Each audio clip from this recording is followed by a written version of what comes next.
Ladies and gentlemen, welcome back to the JKWD podcast. We hope you're having a great day. You're going to notice my audio is different.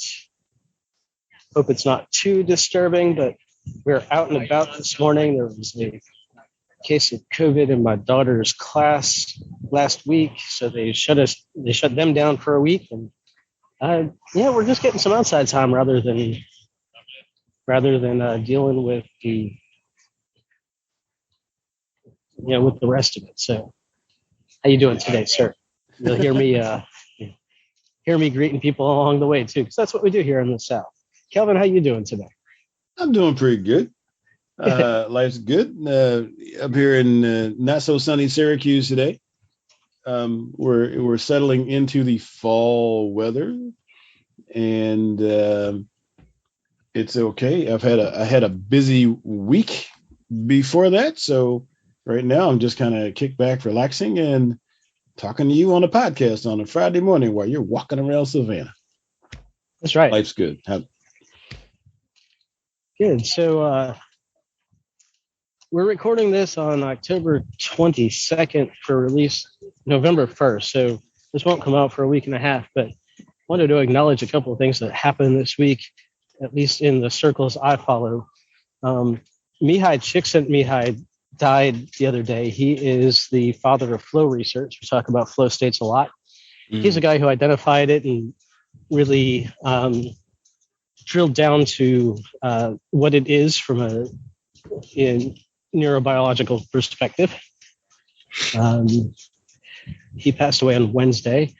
On Tuesday night, a man named Harvey Lewis, who is a teacher in Cincinnati, Ohio, set a record in the backyard ultra format. This format, it's a last man standing format. So you start a race, you run a 4 1/6 mile loop every hour on the hour. You are out if you don't finish the loop within the hour to start the next one. You're out if you decide not to go for a loop. And the last person to do a loop wins. Wow. And the only way to set a record is if number 2 at least ties a record.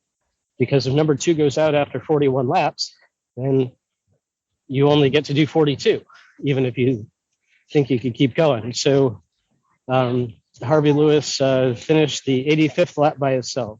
Wow. By himself. So the race started Saturday morning at 7:00 local time, Tennessee, and he finished up during my work shift on Tuesday night. Wow. 85 loops. He did 354 miles and some change. Wow. So you're going to try one of those? No, thank you. Okay. Just checking. No, I'm good. Just checking, because But in order to challenge yourself, in order to do 85 loops, the second place guy had to do 84 loops, and the previous record for the format had been 81 loops, and the previous record on that course had been 62 loops. So, wow. Yeah. So they beat that by more than 20, by almost a full day. Like they went almost a full day longer than the previous record holder on that course. Yeah. Okay. Not that I'm a wimp, but I have no desire nor need to do that. It seems rather unfathomable, actually, from my standpoint. Yeah. Well, it's doable apparently, but that doesn't mean it's fun for everybody. Yeah. He actually broke a finger on like lap 82 or 83 or something.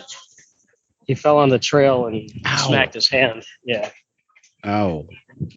Oh well. I'm happy that he has amassed that title. I won't be offering him any competition whatsoever in any form. Nope. Nor will I. So, anyway, pretty cool. Yeah. All right. Well, We're brought to you today by Vitamin K Daily. Get yourself 4 weeks free by going to vitaminkdaily.com. It's vitaminkdaily.com. Wake up Monday through Friday. Every day, get a daily dose of positive from the Prince of Positive himself. Again, 4 weeks free at vitaminkdaily.com. vitaminkdaily.com. Let's do the show, shall we?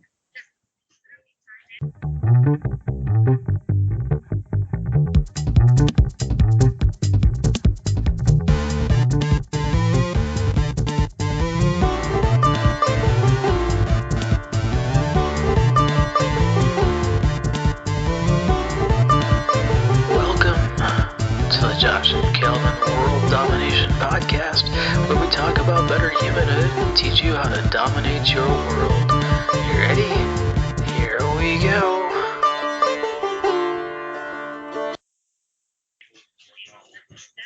Hey, so not long ago you posed a question to me about affirmations, which, by the way, our episode on affirmations that we did a couple of years ago, it was somewhere around episode 150. That is our most downloaded episode. So people are really into that. Yeah. So people are really into that. But you asked me if I do affirmations, and I said no. And then you asked me what I do in its place, and I said, well, I'm pretty good at fending off the negative self-talk, because we all have negative self-talk. Yes, we do. Will you, why don't you talk a bit about negative self-talk and what that is? And I know you know some of the neuroscience. I'm not going to say I've mastered not having negative self-talk, but I do recognize it in the most cases. Whenever we start to do something, and then we got this voice that we don't even hear for a long time, sometimes it's telling us how worthless we're going to be at it, or we can't do it, or we're not smart enough, or we're not deep enough, or whatever it is. And because it's coming from inside our heads, you may not even notice it happening. You just a feeling, but we kind of talk ourselves out of things because, as I understand it, our amygdala, we've come all these years of advancement and technological prowess and stuff like this. Yet the only totally prehistoric part of us apparently is our amygdala, who still wants to keep us from getting eaten by tigers coming out of caves. So most of us don't have that actual problem anymore. Not generally speaking, unless you're hanging around, San Francisco Zoo or something, and it's a really, really bad day. But however, as far as the amygdala is concerned, that tiger is represented by anything we haven't done before. So if we're going to try something new, that's unknown. And it's like, maybe don't want to do that because there may be a tiger around. So we have to get to the point where we can talk ourselves away from that. So, there are things that I've talked myself out of because I was lazy or something like that. Like that marathon thing we just talked about. No, we're not. I don't even need to engage my amygdala on that one. We just don't need to do that. But other things that it just tries to protect us. So suddenly we have this anxiety over something that really doesn't deserve that much attention. So our self-talk, our job is to let it know, really, okay, you're wrong in this case. No, I don't need you right now. Thanks. We appreciate it. Hang out where you are. I'm going to go on and do this thing. So I have a lot of that going on kind of constantly. And I'm pretty good at hearing my negative self-talk when it starts. So my particular thing, I just tell it to shut up, which is really simple. I think I don't know if I learned that in MKMMA, but basically when my negative self-talk starts, I'm like, okay, shut up. I don't need you right now. I'll call you when I need you. And then I keep moving. And that hasn't let me climb any mountains just yet. But however, for most of the stuff that I want to do, we get past that and go ahead and do it. We do some analysis, really, like what's the worst that could happen, which is always a good question. And if we're just talking and doing it's a good question, but Yeah, I think a lot of people don't quite get the answer correct, right? Um, I think a lot of people, what's the worst that could happen? They go right to like homeless or dead, Yeah. Right quick. and that's not, in most cases, that's not really what's going to happen. Yeah. You're not going to lose all your friends. If you lose your job, you're not gonna be out in the street tomorrow. You go get another job. If you try something, you know what?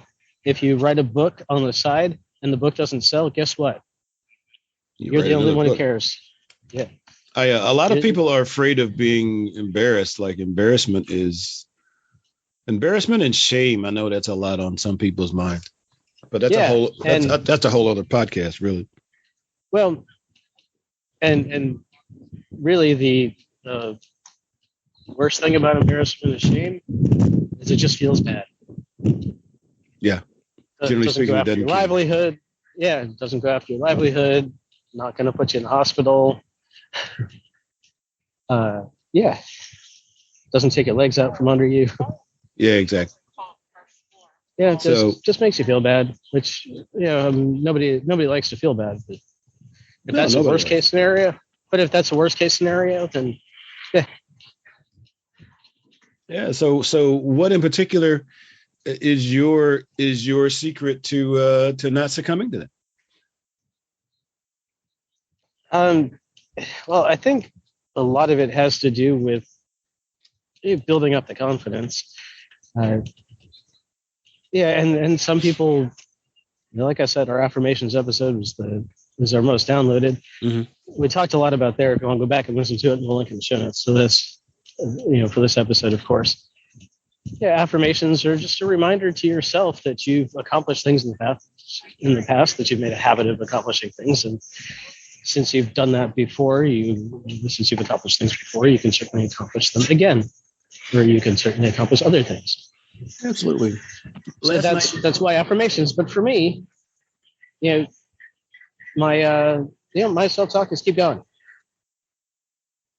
That really is the extent of it. And if I need to count something on the way, mm-hmm. count steps, count pages, count words, they're just, Mel Robbins, it will take 5 seconds. Count to 5. You can keep counting to 5.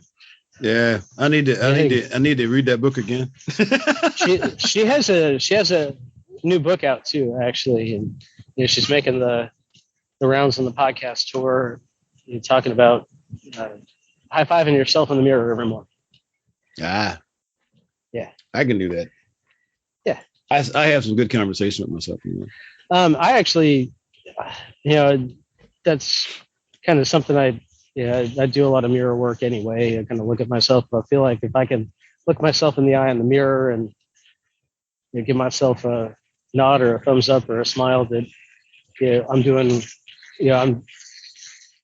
something right by myself. You are. And I'm in alignment with my values. It is amazing how there are a lot of people who can't do that, who can't look at themselves in the eye, in the mirror. That is an amazing exercise, actually. Yeah. To learn to do that, because it feels kind of weird at first. Looking into your own eyes is quite the exercise. Yeah, and if you can't do it, then something's out of alignment. Yeah, that's really what it is. If you can't look yourself in the eye, you probably can't really look other people in the eye either. Yeah, and Louise Hay has a book on doing mirror work, so you might we can link to that too. So, okay. But it's good. I learned it a long time ago, and I gotta say, once you get past it, it's very empowering when you can actually look yourself in the eye and have that conversation or just say hi. Yeah. It's an exercise. So, but once you got it, I mean, there's a immediate confidence builder there. So that glad to know what you do. Yeah, and actually, I have a shaving mirror hanging in the shower, so yeah, it's hanging obviously at shaving level, which means that if I'm in the shower, I'm probably looking in the mirror. So I get a lot of that mirror time. Oh, there you go. And we were wondering where your moments were coming from. There you go. Looking That's right. in the mirror in the shower. No, but do you sing? Is a question. Is it? It depends on if I'm alone, I'll sing. If there are other people in the house, and they're probably sleeping, so Got it. no need to wake them. All right. Sounds good. So, yeah, those are your. You got some tourists there, are you? Yeah. So Yeah, you're walking down the street talking. You may actually have a literal following right now. So you. Nope, not at the moment. Oh, okay. Yeah. Cool. We're gonna hear some music. Hopefully, this doesn't come through too clearly because we don't want to worry about licensing. So I'm just gonna talk over it. Yeah. But yeah. Yeah, that's really it. If you got negative self-talk, find ways around it. And if affirmations are your way, great. And if they're not, then there are plenty of other ways to defeat it. Yep. One of my favorite books on it, one book I read years ago was What to Say When You Talk to Yourself by Shad Helmstetter. Still a good book. It's been reprinted like 50 times or something like that.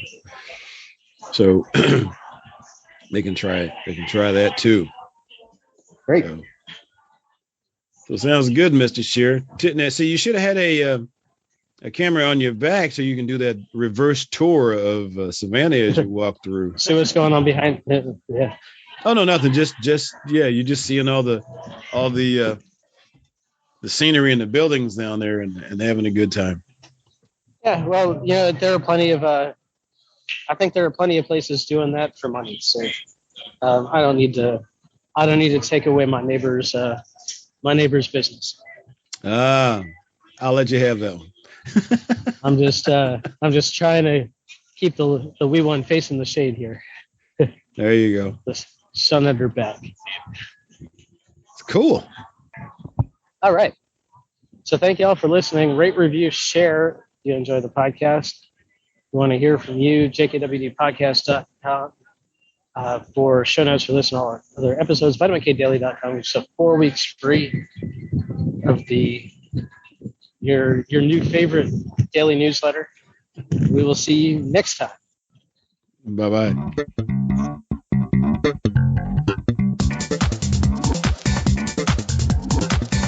Hey, thanks for listening. Show notes and more at jkwdpodcast.com. Don't forget to subscribe, leave a review, and share with your friends, and we will see you next week. Bye!